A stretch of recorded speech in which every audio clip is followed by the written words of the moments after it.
交通補貼計劃最新調整，由2025年6月開始，交通補貼計劃嘅補貼領取門檻會由每月公共交通實際開支400蚊提升至500蚊，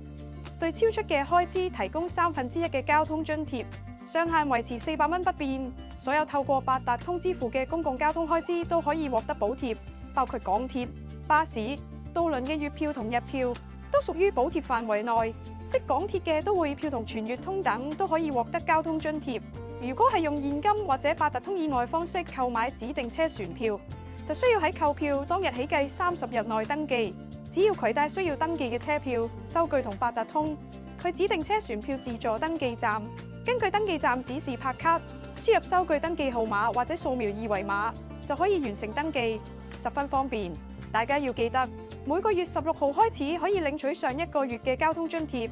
而領取補貼嘅限期係3個月。